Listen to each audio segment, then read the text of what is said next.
Retro Gamers. David here with Game Overcast. Back again for episode 2. Thank you so much for watching episode 1. We got some amazing feedback, and it sounds like overwhelmingly positive, which is good.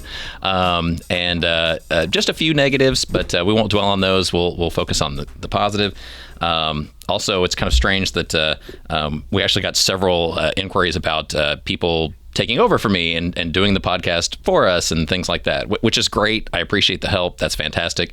But it's also a little weird to do something for the first time and then have multiple people say, yeah, I can probably do that better. So that's a little weird, but I just want to, for the record, come out and tell everybody that without a doubt, I may not be the greatest, but I do think at this point, I know what I'm doing. So you can feel comfortable that I got. All right, and we're back with level 1. This is the part in the show where we talk about current events in gaming, just anything that's been going on the past week. So how have you guys been the past week? Good? Great. So in general this week, the biggest news stories that I wanted to point out were the Nintendo Switch has a new version that just came out, the OLED. It's the slightly bigger, slightly better, slightly improved, model, better stand, LAN adapter, bigger screen, but not the full 4K that everybody hoped for, but it's the next advancement of the Switch, and so that's great. Also to point out last week that I mentioned being excited about Metroid Dread, and I don't know if you caught this, but one of the times I mentioned it twice, and the first time I said Metroid Droid, and so, I don't know if there is a Metroid droid. There should be a character in the game called that, but and if there's not, then I should get some kind of credit for naming that, I guess. But anyway, sorry about that mistake there. But Metroid Dread is also out now, and it's one of the games that I've been looking forward to. There's not a lot of current gen games that I get excited about, but this one just has such a kind of retro flair to it with the side-scrolling Metroid that always gets my attention. And so that's out now. So we should all check that out and support Nintendo on that. Also, it was noted that on the Nintendo broadcast that they're bringing Nintendo 64 and Sega Genesis to the Switch Online. And so for a little added charge, you can get access to some of those games, which is great, broadening their online assortment. So that's always a good thing. Also, some interesting notes about retro gaming history to bring up. Now we're in October of 2021. And in October, in previous generations, a couple of big moments in gaming. The 3DO console was launched in October back in 1993. It's a CD-based system, similar to like a PlayStation or Saturn. It was slightly less well-received than those. It was also the most expensive video game console price point to ever be on it at launch, at $699. So $699 back then is obviously much more than that is even today. But when we have PS5s, Xbox X's, things like that going for $500 now, just think about paying $699 for a brand new cutting edge console back in 1993. That's over $1,000 in today's dollars. So, they didn't sell that many of them, needless to say. But it did start something called FMV, full motion video games. The thought back then was that, the future of gaming was going to be all about actors. They'd be cast like movies. So they'd get famous actors, they'd record them, and then a lot of the games, sorry, a lot of the games were actually, they would play like movies. It was like a choose your own adventure type movie. And so you'd have a character go into a room, and then you would choose whether they go like through the right door or the left door, and then they would film both scenes, so then it would interact, whichever way you chose. And then it would basically play out like a choose-your-own-adventure movie. And they did a lot of games like that on the 3DO. Other systems like PlayStation and Saturn started to do some too. Never really caught on. And then again, the price point alone on the 3DO system kind of sank it, from the start. But still some really interesting games and interesting, retro gaming experience that you can get by going back and trying to find one of those consoles and some of those classic games like Night Trap, and just see what all the fuss was about back then. Another interesting console release from October is the Sega Master System. That came out back in 1985 in Japan, came to the US in 86, but October of 85 was when it was officially launched. And that was like their competitor to the Nintendo Famicom or Nintendo NES. and so it was their 8-bit retro system, and it did really well. So those interesting things that happened in October in retro gaming. And that's really all I've got for current events this week. So I want to roll right on to level 2. Let's talk about company events.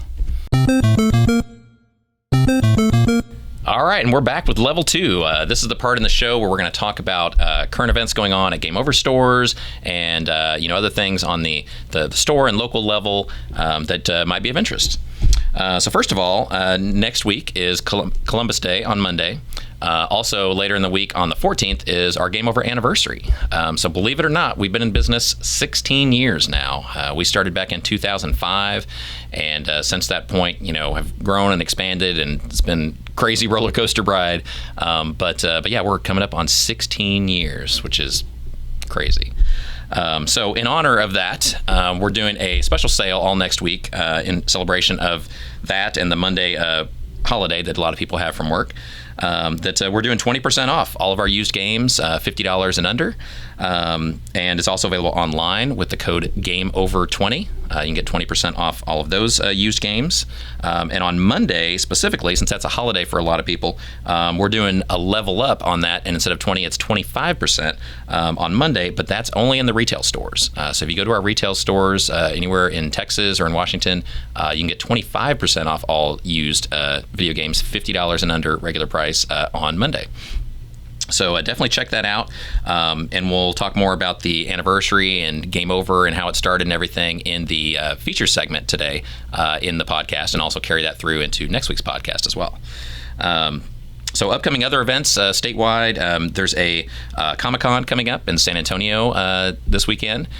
So hopefully that'll be before you hear this podcast. If you want to go check that out, it's in San Antonio the 8th, 9th, and 10th, so over Columbus Day weekend. So it's just a Comic-Con in San Antonio that Game Over will be at. We'll have a booth there. You can buy and sell games with us. Come say hi, hang out. And should be a good time. Like I said in the first episode, there's not as many conventions and events going on this year, and so the ones that do, it's really cool to get out there and support them. Be safe, wear a mask, get vaccinated, and all that. But show them some support. And then monthly tournaments. We also do monthly tournaments in certain Game Over stores. We mentioned this last week, but the tournament day is coming up. That's Saturday, October 9th. And that's coming up in our Bellevue, Washington store, our Selma, Texas store that's just north of San Antonio, also South Austin store and South Lamar, the Arlington store in the Dallas area, and also the Houston store on the northwest side on 1960. So definitely check those stores, check their local Game Over Facebook pages for those stores for the details, assuming you can get into Facebook.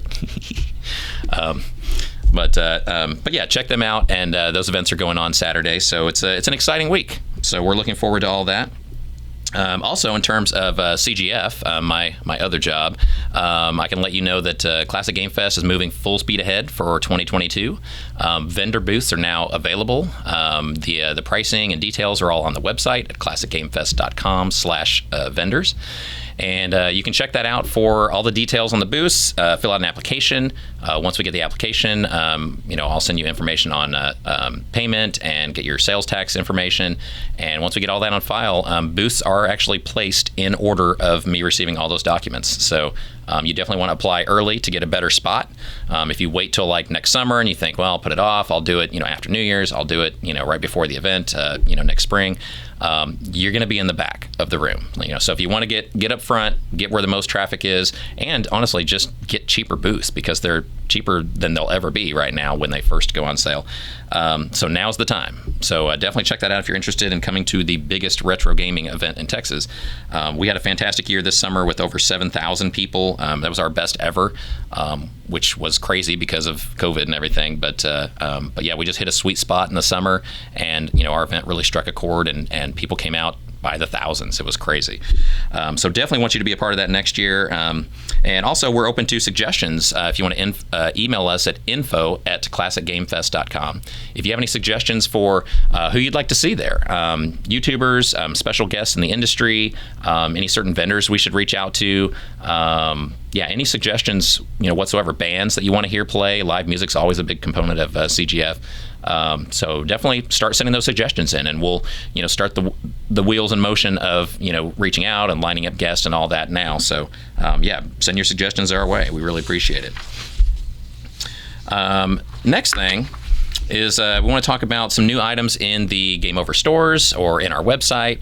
And one of the things I wanted to feature this week is something that I personally really enjoy, which is one of the new Hyperkin products. Hyperkin makes a lot of cool retro gaming products that we carry in our stores.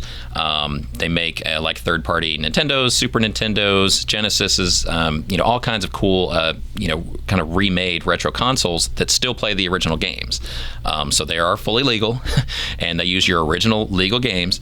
But just interesting new ways to play, because a lot of those old consoles, either aren't available, they don't work as well, and the new ones just in a lot of cases work better than the original.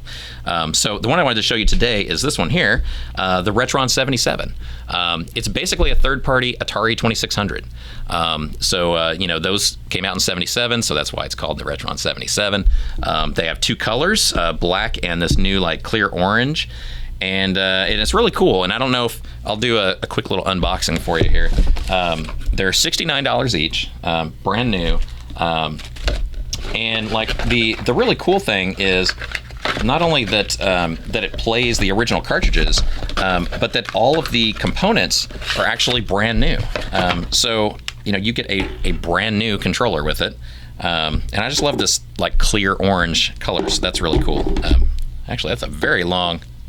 Damn, that is a long controller cable. So that's nice.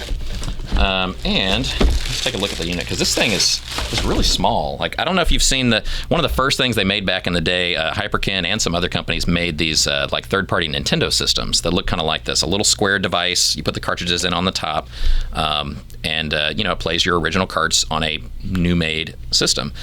So this looks just like that. It's just this clear orange style on this one. But you take your Atari games. Yeah, Rob. I was looking for this, Rob. But you take your game like Combat, put it in here. I think you put it with the label facing down. Yeah. And you just put it in there, and then you plug in your joysticks. It'll play the original joysticks too. But and it has HDMI output.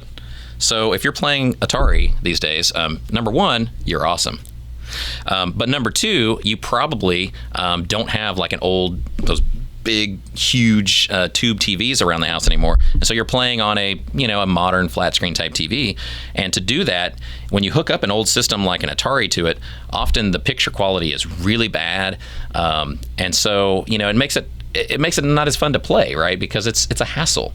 And so they're really cool because they have HDMI out. We all know how to hook up HDMI. Everything is HDMI. Your TV at home probably has like 10 different HDMI jacks. Just use any one of them, plug it in, and then you're good to go on Atari. You can plug paddles in there and just play your Atari games on a new system.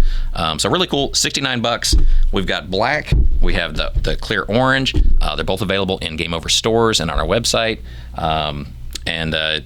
Really cool products. If you want to know more information, you can reach out to Hyperkin at hyperkin.com. And so it's just something I wanted to show that's a new product, a relatively new product in our stores that's really cool to check out. So that is pretty much it for level 2, and we're going to go on to level 3, and that's the feature segment of the show, with a very hot interview with a very attractive man named Dan Caporello, good friend of mine, and we're going to talk about how we both got started in retro games, the business side of it, the fan side of it, and where we go into the future in our current careers in that industry. So look forward to level 3 coming now. All right, and we're back. Level 3, the feature segment of the show.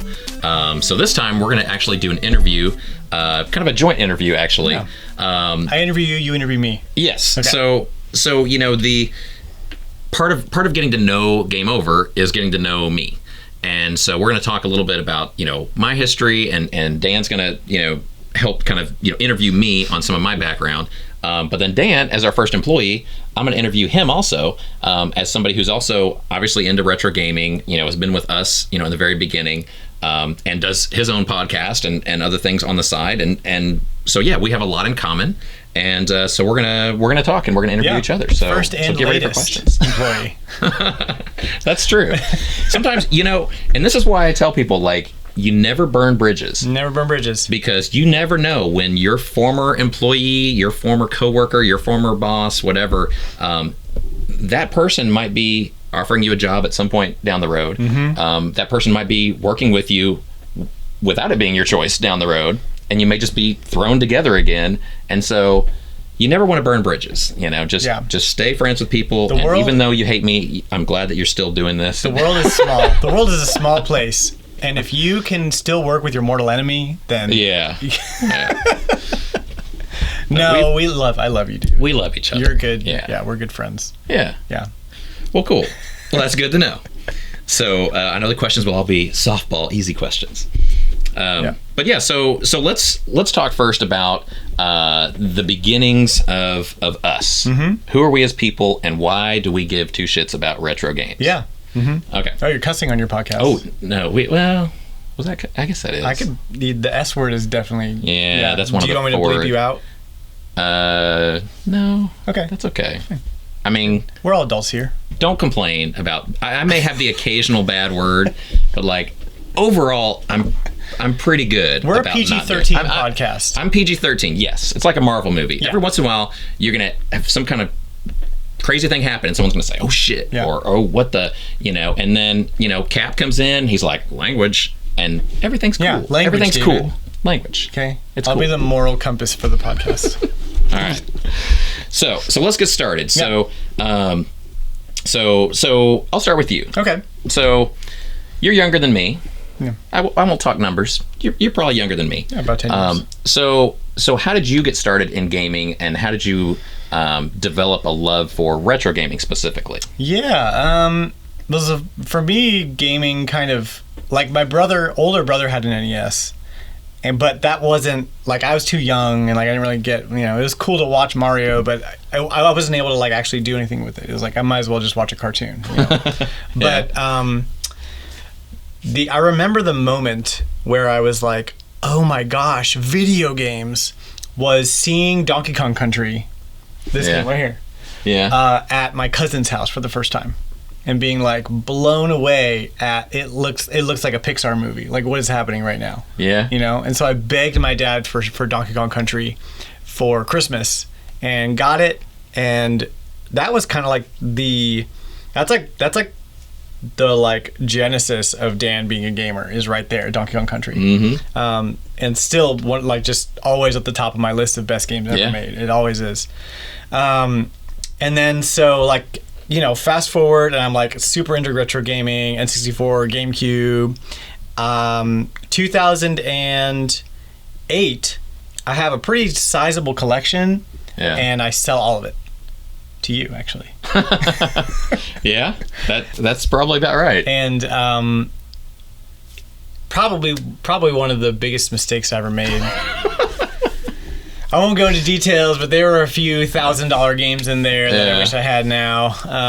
But 2 years ago, actually, Classic Game Fest 2019, I was like on the show floor, and like I play Switch, and I had a Wii U, and I played some modern stuff, and I loved retro, but even at that point, it was such an investment financially to even just think about starting that I kind of just gave up ever thinking like I would ever have a collection again. And then 2019 Classic Game Fest, I'm there. I go every year. I would go by choice, but you also pay me to film. Yeah, that's true. Like I just see an N64 sitting there, and I'm just like, all right, we're doing this. So I get that, and I get like just a handful of the cheaper games that I love, like Star Fox, Wave Race, Pilot Wings. Nothing crazy expensive, like no Mario parties. I didn't even get Mario 64. I just got the stuff that was affordable at the time. And then now I've got, I'm not back to where I was in 2008, but just like the slow trickle of like, oh, game here, game there. It doesn't have to be this giant like amassing of stuff to like have a collection right away. I'm only 2 years into my current collection, and I think my last evaluation was at like $10,000 worth of games, like 6 which today could be just a handful 600 or so games and like 9 or like 18 different consoles and right, like true, but I tend to buy stuff not for their value but for what they mean to me, which can get fishy because like Gotcha Force is like one of the most expensive GameCube games. It's like a $500-$600 GameCube game, and that's like one of my favorite GameCube games to play. But I can't fuck. It's very unfortunate. Luckily, a couple of people got together and bought me a copy for my birthday this year, so that was awesome. But it takes a team and a finance plan to get that. Honestly, to get that kind of stuff. But that's the thing, right? Like I'm not collecting just to collect. I'm collecting because it's the games that I love to play. And every once in a while, I'll be like, oh, what did this developer make that like I never heard of before that I love? You know, like random like Treasure developed games that I never heard of, or Nintendo stuff that's like super obscure, that's cool, that's nobody knows about, so it's still cheap. That stuff is getting fewer and far between, but that's this isn't like an advice thing, but like if you're not collecting right now and you want to, there's still space for you to like grab a console and just like grab 1 or 2 games at a time for relatively cheap and not have to like feel like I'm gonna spend $1,000 right now and have a collection. Like that was kind of my journey since 2019 to where we are now. So awesome. So you when I like started playing video games, you were like, you had been you had like already been playing, like you started with Atari, right? I started with Atari, so that's why I love this, the Retron 77. But yeah, I mean, you know, just based on my age, you know, I kind of, you know, I was started about the time Atari was started, and so, you know, I got to grow up with the industry, and so it's been really cool for me. But yeah, when I was a kid, you know, in the 80s, people were playing Atari and Nintendo NES, and you know, the Atari was obviously kind of on the way out, but it was still out there. Atari was still sold and games made for it for like 10 years. Like it started in 77, but it was until like the late 80s before they stopped making Atari. Yeah. And so a lot of people don't know that. They think Atari was a 70s thing, but it was a late 70s thing, but it went all through the 80s. So as a kid, you know, I played Atari, I played Nintendo NES. You know, myself, I had, you know, those 2 systems. I had a handful of games for each of them. Other friends that I grew up with had one or the other or both, and a handful of games. And you know, the games were still like $50-$60 back then. And so just like I was saying with the 3DO earlier in the show, like, you know, money today, what would seem normal to be a $50 or $60 game, like back then, $50-$60 was a lot. Like people were making like $3 an hour to work back then. I mean, like that was like a week's pay is to get one freaking Atari game or a Nintendo game. And so that was a lot. And so yeah, my family, you know, we were lucky to have, you know, a system and like 5 games. You know, and so nowadays that would be like the world's worst collection of games, but like back then we were thrilled, and we'd play like Combat, you know, over and over and over, and thank God it had like 27 different versions and variations if we played them all. And you know, is the bullet going to be invisible? Is it going to bounce? Is it, you know, what color are the tanks? And now it's a plane instead of a tank, you know. But they had those different variations because like it was all about like you had to play that same game over and over and over again.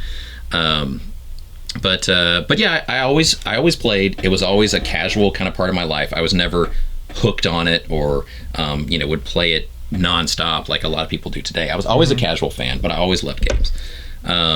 And as I got older, I would normally sell off the old stuff to get the new stuff, again for money. You know, like I couldn't afford a Super Nintendo unless I sold like every Nintendo thing I had, and even then I'd probably just get the machine with like no games, and then I'd still be kind of out of luck. You had Mario World. I had Mario World, yeah. But I had Donkey Kong Country. But so over time, like, you know, I followed gaming. I grew up with gaming. Went from generation to generation.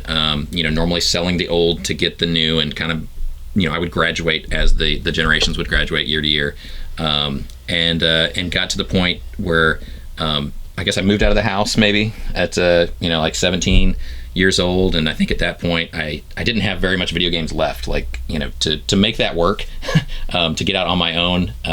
I didn't have much stuff, and a lot of the stuff like that I had, I sold for money. Right, you know, because you need cash more than you need video games at that point in your life. Usually, yeah. So a lot of people, like you were saying, like you get to a point in life where it's cool to have games, but it's better to be able to pay rent. That was where I think, and it's sad, but that's the reality. And I think for a when lot I of people. sold all mine, it was to buy a car or something. It was like I needed transportation. So you need a car. You got to pay for your college classes. You got to pay rent or whatever. And so sold that all off, and then I got to a point in life, I guess, kind of like you, where I started to collect, had a big collection. I would go around at the times before retro gaming was really a thing, and where the supply was plentiful, right? Like to everybody else, it was junk. It was old because everybody would just sell the old, get the new, sell the old, get the new. Thrift stores, and then nobody worried about what happened to the old. Yeah, thrift stores were the best. Just like $1 mountains of it. Yeah, exactly. Mountains of everywhere. You could walk in with an empty box and walk out with a full box of cool stuff. Yeah, easy. Yeah. And it wasn't even like now where you'd have to do some kind of YouTube video to brag about, can't believe the deal I got. It was just like, I got this for $20. Like, that's about right. That's about what it's worth. I'll probably use it occasionally. It wasn't even a big, like, exciting day, but then as time went on, obviously retro gaming became a big thing. The popularity grew. As gaming became like the billion-dollar industry that it is, that kind of just brought more people into the fray, and the interest grew and grew and grew, which is a good thing. The community grows. So and the bigger it gets, I mean, there's growing pains. So like there's the more interest, the more supply. But less then supply. Well, there's more people want to put out games, but then you mean modern games? Well, either way, like there's more people want to get into the game business and put out games, but so the quality level kind of goes down. But then for the quality games, the demand goes up. Right. And so then you have kind of two worlds. You have like the shovelware, stuff that's just flooded the market because they want some piece of the pie, and then the stuff that's actually good, like the first party games, the AAA titles, the Marios, the Zeldas, the Final Fantasy, all that kind of like AAA level, games. They're super hard to find, and the prices start going up and up. And so instead of the $1 per game at Goodwill, then it's $2, it's $4, it's $5, it's $10. It starts going up and up. They stop showing up at thrift stores. They just and the amount goes down. The zeitgeist now is that my copy of Mario might be worth $1 million. I'm going to keep all my old video games instead of dumping them at Goodwill. Yeah. So that has kind of become the story. It's been more difficult to like Craigslist or yard sale or thrift store your way into a collection. Yeah. So it's way different now, but like back then it was just starting. So you could see these things kind of starting. It was the Wild West. And so me being the enterprising, business-minded person that I am, I guess, I was like, hey, I can make some money off this, right? Like, I used to work at EB Games. I ran their store at Barton Creek Mall, so I sold current gen games at the time, which was like PS2 and Xbox, and that's all fine. But like as they were clearancing out all the old stuff, the amount in the thrift stores was starting to go down. I had a good collection going myself, but like the availability out there was going down, and it seemed like that was kind of the direction everyone was going, is just focus on the new because the old is just getting snapped up. It's like impossible to find that anymore. EB wouldn't stock it anymore. GameStop bought them out, and they wanted it even less. Game Crazy had it, but Game Crazy went out of business with Hollywood Video. They crashed. So they either stopped carrying the product or they went out of business, or they just changed their business model so it's more focused on the current gen. And so again, like that business spark in me went off, and I was like, hey, like light bulb, I want a store that sells video games, but I'm going to focus on that stuff, because that's like the greatest thing in the world of business that you can do, and you'll learn that in just about any intro business class. It's you have to find a need that no one else is fulfilling, or find some kind of unique way to provide a product that is not available anywhere else. And so buying and selling used games existed before Game Over, right? Like I didn't create that. It was a thing, but was 2005 or 6 when you launched? 2005. Okay. Yeah. So, but so basically, my whole collection at that time that I had amassed over just those past few years before, because again, like when I was 18 or whatever, moved into the house, like I didn't have much to my name at all. Sure. But my collection that I did have eventually went to feed that dream, and so I got the store going, and we had the one location in North Austin. It was just me, to staff it because I couldn't pay any employees. I couldn't even pay myself. But got the store. My whole collection pretty much went into that. I kept some like I still have a lot of consoles, and I have a handful of games for each console, but I didn't keep a lot. Like most of my collection went into this, so I don't really have that anymore. Not nearly like what I did, but it was necessary, you know, because you got to have inventory. So you know that was the price of admission to have a store, is like you give up on your personal collection to put it out there as a business. Yeah, wow. So what you did into Game Over the first couple of years was what I did to actually start Game Over. I also just gave up on all my stuff and just that's my store. But that's a cycle. I mean, that's a cycle for you. Is people trade stuff in, you sell the stuff. So it grew from there. It wasn't like your collection was gone. It was like it started something that grew up. Right. Yeah. And so now what was my personal collection has become like the Game Over company collection and the retro gaming communities collection to a point, because our stores are out there, and it's one of the easiest, cleanest, most organized. Sorry, but it is. I mean, you can fault me for things and you can fault Game Over for things, but what you can't normally say is that there's any store out there that does what we do with a cleaner, better organized, better staffed store. It just that's my expertise. That's my desire for the company, and I think we've fulfilled that over the years. And so we now, my collection, it's a living, breathing thing. Like you said, it ebbs and flows every day. People bring us buckets full of stuff. We sell buckets full of stuff. It's amazing to think like how much stuff we buy and sell. We sell, I want to say, Game Over as a company. Now we have 12 stores, but total for the 12 stores, I think we sell about 20,000 items a month. Whoa! So, and that's a lot. And the average Game Over store has about 30,000 items in stock. Yeah. So essentially, like every month of operation, we almost completely empty from floor to ceiling a Game Over store worth of stuff. And then restock it with other stuff coming in. So, our stores may never be, packed and overflowing, but they're also never empty. It's a constantly ongoing buy and sell process. But yeah, just looking at like raw numbers, it's amazing that we almost sell out a Game Over store every month worth of stuff, but then it's restocked. That's pretty crazy. It's that much. It's thousands of things per day that sometimes sell out at a store. So what's this picture over here? So yeah, for the beginning days, I wanted to show this on camera because I don't have a lot of pictures of me playing video games as a kid. Yeah. Which is me either. Which is weird. Yeah, like I was doing it a lot, so where was the camera? Exactly. And I've asked my mom, like, since I've done this for 16 years now, I'm like, yeah, don't you have any pictures of me like opening a game for Christmas, right? Or like playing games on the weekend? We have videos. Oh, I gotta find the video. We never had a video camera. Yeah. But like in my day, like in the early 80s, they took pictures, and I know I had pictures from like birthday parties and stuff, but I couldn't find anything of opening a game. Wow. So it's like there's only a handful of pictures that I've been able to find, even with my parents' help, of me playing games. But this is one, and I really like this one, so I'll try and show this. Tilt it down a little bit. Tilt it down. Down. That way. That way a little bit. Okay. Yeah, there you go. See if you can see this. Yeah. But I'll kind of rotate it too, so maybe you can get a good angle at some point. But hold it right up here too, more at your chest, because that's kind of where the focus is at. Okay.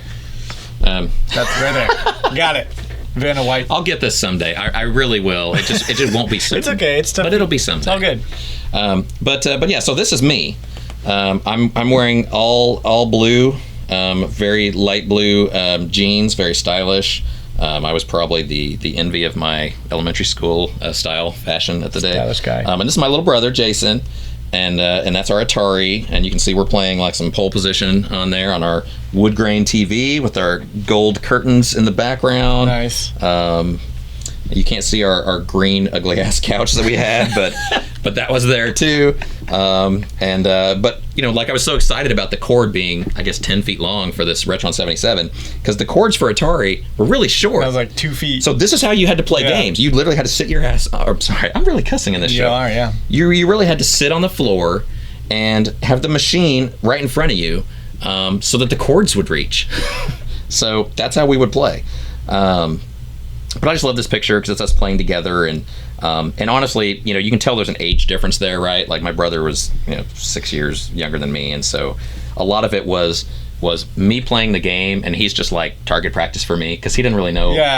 He's not knowing what he's doing, so he's just like standing there. And I'm just in combat, it's like 20-0, and I'm just kind of destroying. He was just happy to hang out with his big brother. But he was happy to hang out, and I was happy to hang out, and I miss those times. My brother unfortunately is no longer with us, and I especially miss those times. Yeah. But anyway, so one of the cool pictures of me back in the day, and I thought y'all might like to see that. That was cool. Yeah. Yeah. So let's see. So where does that take us? So I used to work at EB, started Game Over. My personal collection kind of went into it, and yeah, that's kind of how I guess both of us each got started into retro games. So let's talk about when Game Over first opened. Yeah, right? that's pretty crazy. So a couple of interesting things happened there.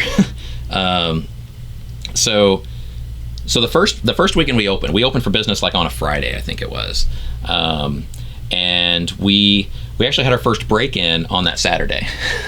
Oh my gosh! Which was, all my family was always like, but all my family was like, so excited for me running the business. And I think honestly, none of them really thought it would last. But like, they loved me and they supported me, so they were like, nice. You go, good job, and I hope that lasts forever, But I don't think there was a real expectation it would go 16 years. Even by me, I wouldn't have. If you asked me back then, what are you going to be doing 16 years from now? I'd be like, probably my third job since running Game Over by then. So it was, a total happy surprise that it's lasted this long. But yeah, like, of all the fear and the nervousness and the anxiety, the stress of like starting a brand new business, opening for business, being in, I don't want to say a bad shopping center, but just a, kind of a, let's see, how do I describe this part of town?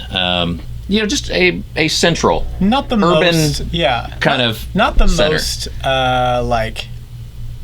It's not a shopping center with like, a Walmart and a Target and a Best Buy and all bright lights in the parking lot. It was kind of a more, unusual shopping center, but it was on near a busy corner.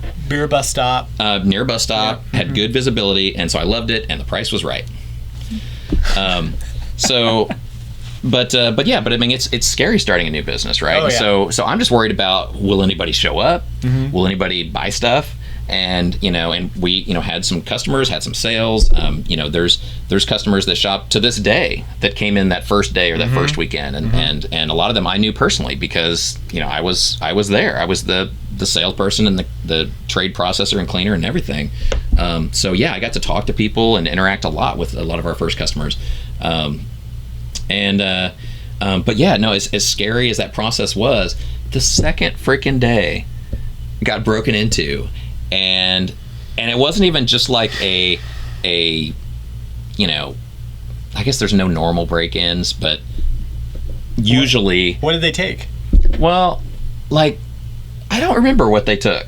But normally our break-ins are like, they just kind of take random stuff. So I don't know what we had at that point, what they took. I mean, I can't imagine we had that much inventory or money. And so I don't think they got that much. Things, but I don't know what they thought they were doing. I think it's just kids being stupid. Just people, the kind of people that would break into a business are probably the kind of people that can't really hold down other jobs, may not have the best, intelligence level or whatever, and they're thinking that's a way to get some quick cash, and they're not really thinking much beyond that. Right. But it was just crazy, the story, though, because, like, they broke in, but they didn't come in through, like, a door or a window up front. They came in, like, Kool-Aid Man style through the side wall of the freaking building. They broke into the empty store next to you, which is easy because nobody's there. Yeah, nobody was there. And they just busted through the wall and knocked over a whole... And I had like a shelf. Like a nice display of something, and totally like knocked it down. There's like a dude shaped hole in the drywall. It was like man. And it was insane, and it made such a mess, and was so crazy. And the alarm went off. I had an alarm, thank God, and so I go up there, in the middle of the night, and checking everything out. And in our bathroom, which was right by this area where they came in, there's like bullet holes in the wall, like bullet holes. Man. And so, come to find out, and talking to the police officer that was, I guess, one of the first officers on the scene. Not only did we have crazy break-in man that like came through the wall, but we also had crazy policeman who came in like guns blazing to try and save the day. And what was he shooting at? Well, he came in the other space through the Kool-Aid Man hole. And when you come in that way, right in front of you was the door to the bathroom of the space. Yeah. And so I guess he opened the door to the bathroom. And you know what's normally in a bathroom when you open the door? A mirror, right? Oh my God. And so, so this guy saw a picture of a dude with a gun, which was really him. Oh my God. Himself, right? So he shot himself. He tried to shoot himself in the mirror. Oh my God.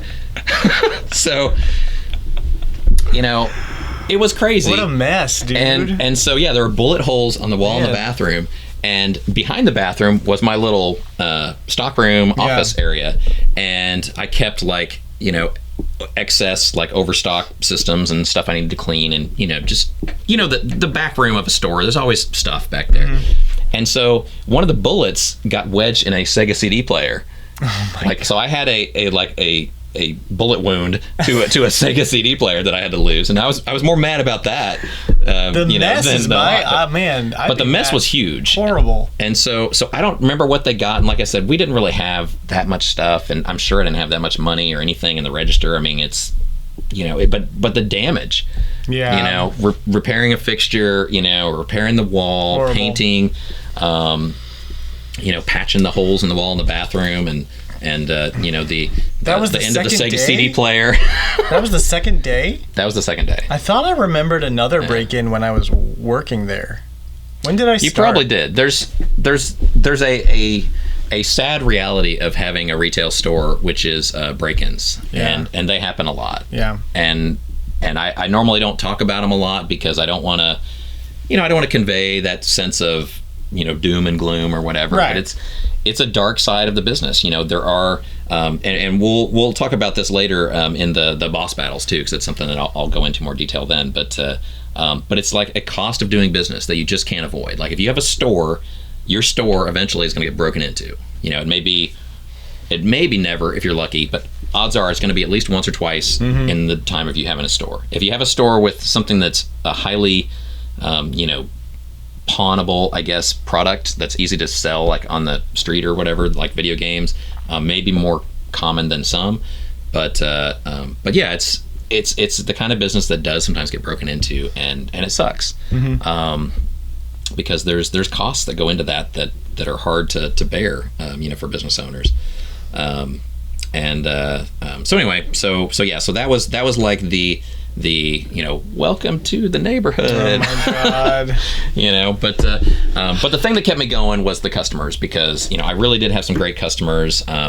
There's several that I remember like on a first name basis, and I know you were one of the first customers. Yeah, I don't think you were in that first weekend. Me and my brother, but me and my brother came in pretty frequently, because we would frequently do like citywide runs of like all the thrift stores, all the game stores, and I think my brother Adam knew you from GameStop or EB.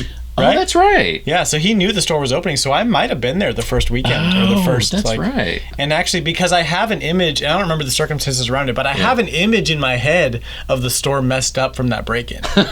So I wonder probably if it's just me to clean it up. Well, yeah. Well, were you still open while it was being cleaned up?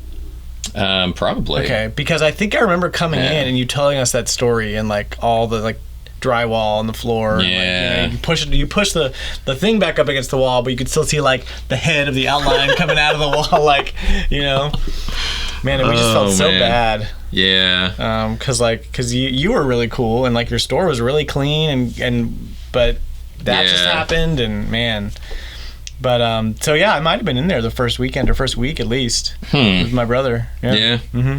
Well, that was my introduction to the neighborhood and to having my own business, and so luckily it's something that it doesn't happen often, but it does happen, and we have to deal with that, and it definitely sucks. But Crazy days. But yeah, no, and in the beginning, it's a real shocker. It's a shock to your system, and even today, even after 16 years, 12 stores, I've had, I don't know, 50 break-ins, say, or something. I don't know. I haven't even given it much thought, but like, it's happened a lot. A few times per store, times 12. I mean, it just adds up, right?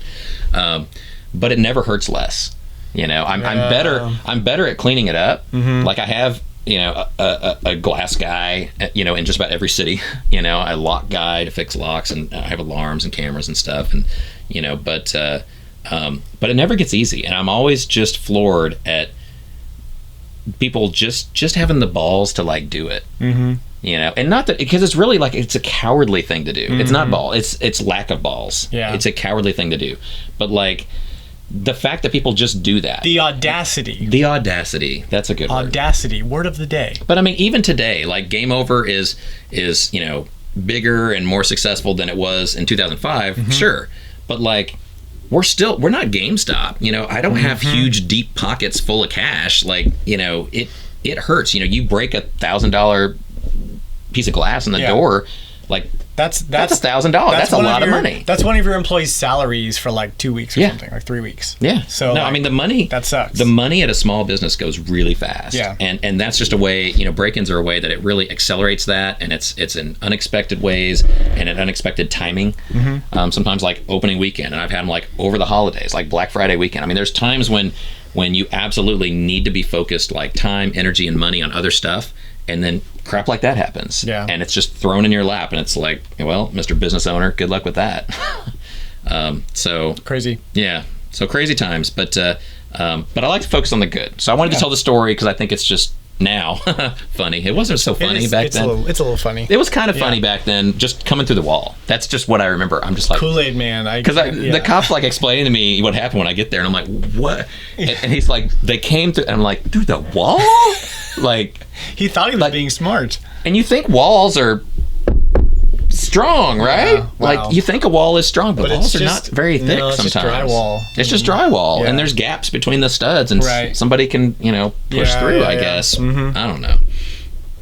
But anyway, so that's pretty much all of the beginning of Game Over, and how I got to this point. Yeah. And then, from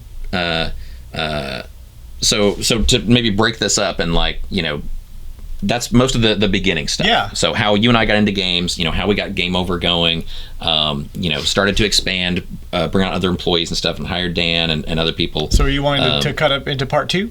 So I think we should cut now and go into part 2, and then we'll talk more about like, the stores, and where we're at now, and what life is like at Game Over now, what your life is like now. Sweet. What you're up to, and we'll bring it from the early 2000s, beginning of Game Over, up to current day. So let's go into part 2 next week. All right, we are back. Level 4, the boss battles. So this week I want to talk about something we mentioned earlier in the feature segment on break-ins at the stores. Store break-ins, never fun, always expensive, and just a general hassle to any business owner. If you have a retail store or frequently shop one like Game Over, you should assume they've been broken into. It's something that a lot of times customers don't think about. You don't see it. Normally it happens in the dark of night, and in most cases it's cleaned up and glass replaced or boarded up and things by the next day, and you never really know that it happened. But it's a sad reality for retail stores that those people are out there and those things do happen. So I just wanted to talk a little bit about that and just give you a little behind the scenes on that. I mentioned this earlier, I believe, in the episode too, that just coming in through the door, like breaking a glass door and coming into a retail store to rob it, replacing the glass door, and including like the lettering and maybe the lock on the door, that you often have to kind of replace depending on how they got in.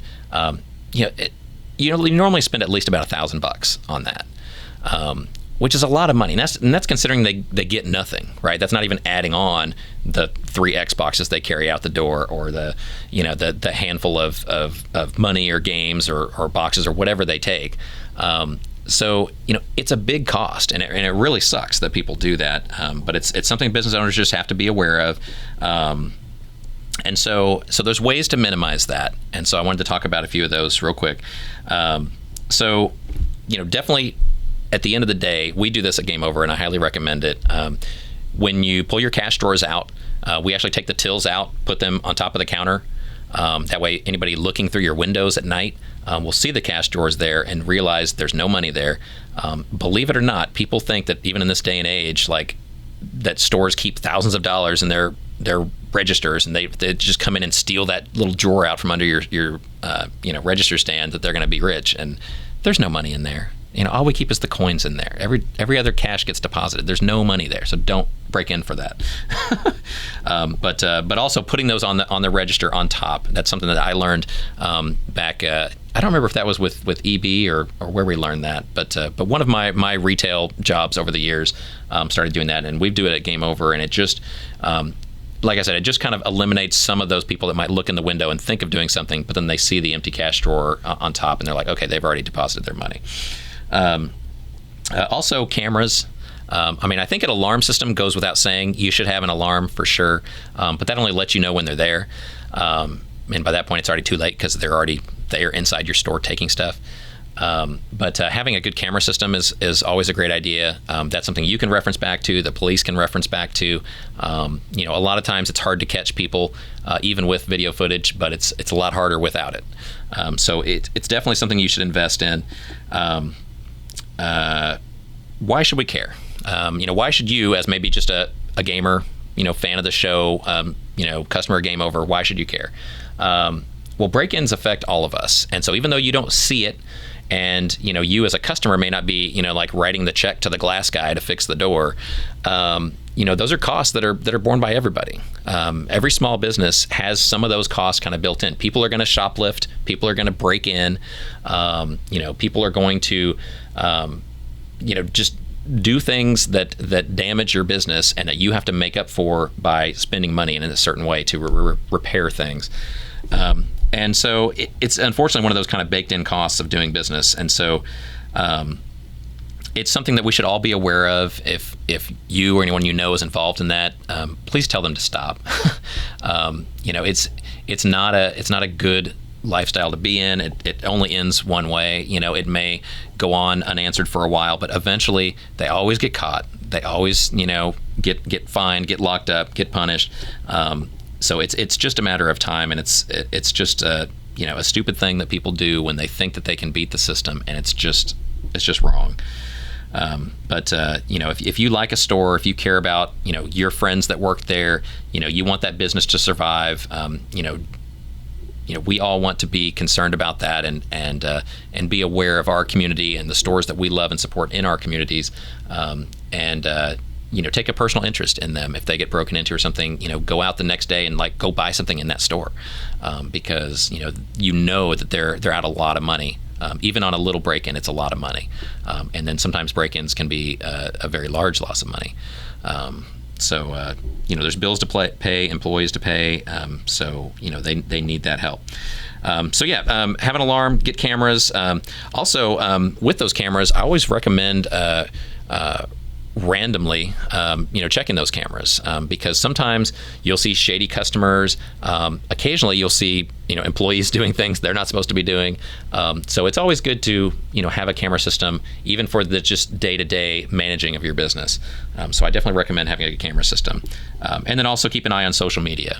If you get broken into, they steal a big box of NES games, you see on Facebook Marketplace the next day a bunch of NES games for sale in your area, that's definitely a clue that you can then pass on to the police. I wouldn't try and contact them yourself, but at least be aware of things like that, so that maybe you can assist in not so much getting your stuff back, but just stopping people from doing it. That's what we want to do, is just stop people from that kind of lifestyle. So anyway, it's just one of those battles. It's a rough one, and hopefully if you have a small business of your own, that you either never have to deal with it or very rarely have to deal with it, but it is something you deal with sometimes. And so that is my boss battle comments of the week. So we're going to go on now to the bonus level with fan feedback.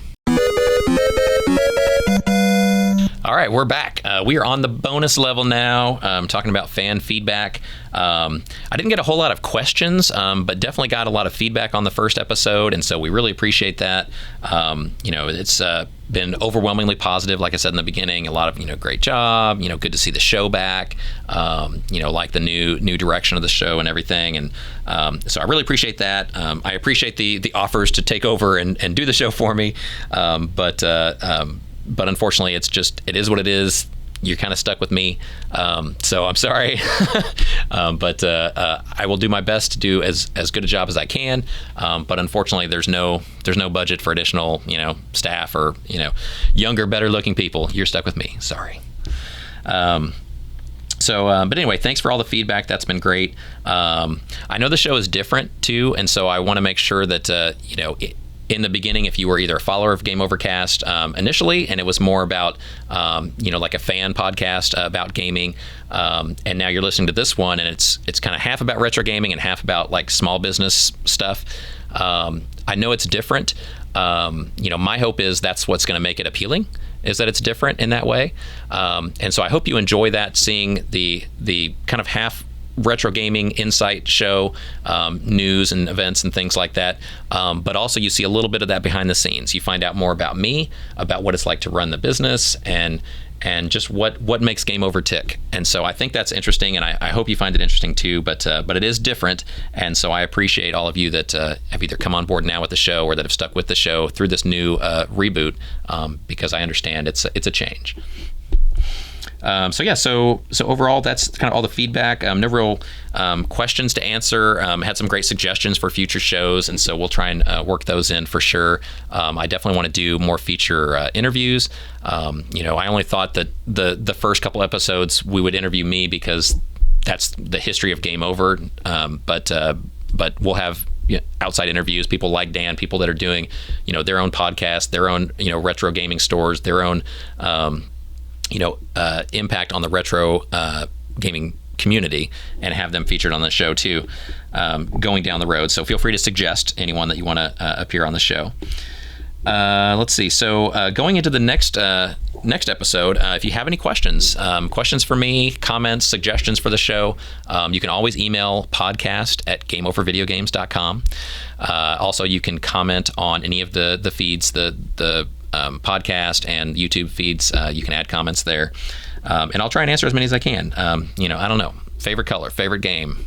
What do you want to know? What color are my shoes? I don't know. Am I wearing pants? I don't know. I am wearing pants. And so let me know, and we'll get back to those in future episodes. And just as a prelude to next week is our 16th anniversary, like I said earlier, and I could not be more thrilled, happy, surprised, and just relieved that we've made it to 16 years. It's been a roller coaster ride, a lot of ups, definitely some downs too, but that's the nature of business. That's the nature of retail. It's the nature of the retro gaming market. There's going to be highs and lows, and things change over time. And so, I'm very happy to be, still around today, running this company. We have great stores, great employees, great customers. The support from all of those have been fantastic, and so I hope that continues for many years to come. And definitely, get out and enjoy our sales next week to celebrate that anniversary. And as always, thank you for watching, listening, sharing, commenting, subscribing. We couldn't do it without you. I really need your feedback and suggestions for me to get better at doing this. So you can reach us at podcast@GameOverVideogames.com. You can comment on the streams, like and subscribe to the show. Try and help us set a new high score every week. I love what we do, and I hope you do too. So have a great week, and I'll see you soon. Thanks. Game over.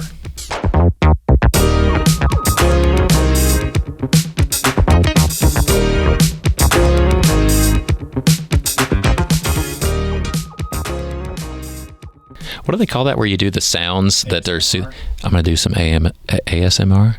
Hey there. How are y'all doing? Retro gaming is where it's at. Two cartridges together or something? Or like... Let's listen to the sound of combat. Oh, how's that? Okay. Just don't start licking it. Sorry. We're gonna, I'm sure, edit all this out, right? No, that's just going in. Oh, shit. Yeah.